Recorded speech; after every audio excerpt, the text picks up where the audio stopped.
নমস্কার।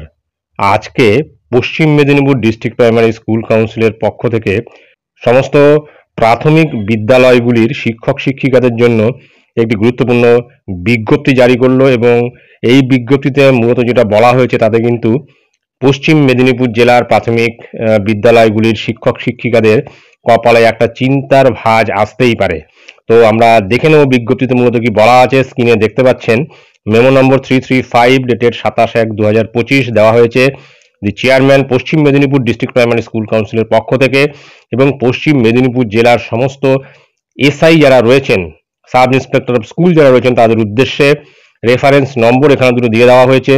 মূলত এখানে যেটা বলা হয়েছে, following Solomon order of the Honorable High Court, all are informed to submit the attested photocopy of the employment exchange cards of all the in-service primary teachers recruited in the selection process of 2009 under exempted category within 7 days for verification and submitting a report to the Commissioner of School Education। অর্থাৎ প্রত্যেক sub inspector of school অর্থাৎ এসআইদের inform করা হচ্ছে তারা যেন তাদের circle বা জুরিসডিকশনে যে সমস্ত প্রাথমিক বিদ্যালয়গুলি রয়েছে সেই সমস্ত বিদ্যালয়ের বর্তমানে যারা শিক্ষকতা করছেন এবং যারা 2009-এ জয়েন করেছেন এবং আন্ডার এক্সেমটেড ক্যাটাগরি, তাদের কিন্তু এমপ্লয়মেন্ট এক্সচেঞ্জ কার্ড সেটা কিন্তু অ্যাটাস্টেড করে ফটোকপি অ্যাটাস্টেড করে কিন্তু 7 দিনের মধ্যে কমিশনার অফ স্কুল এডুকেশন অর্থাৎ শিক্ষা দপ্তরে অবশ্যই পাঠাতে বলা হয়েছে বা পাঠাতে হবে।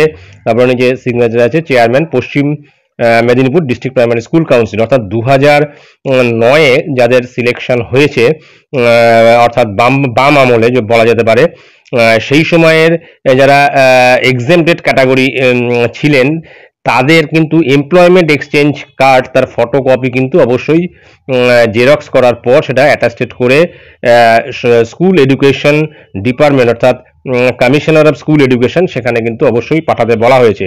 এখন এতদিন বাদে তাদের এমপ্লয়মেন্ট এক্সচেঞ্জ কার্ড আদৌ আছে না তারা সারেন্ডার করে দিয়েছেন চাকরি পাওয়ার পর, সেটা কিন্তু এখন একটা চিন্তার বিষয় এবং অবশ্যই এতে কিন্তু প্রাথমিক বিদ্যালয়ের শিক্ষক শিক্ষিকাদের কপালে একটা চিন্তার ভাঁজ আসতে চলেছে।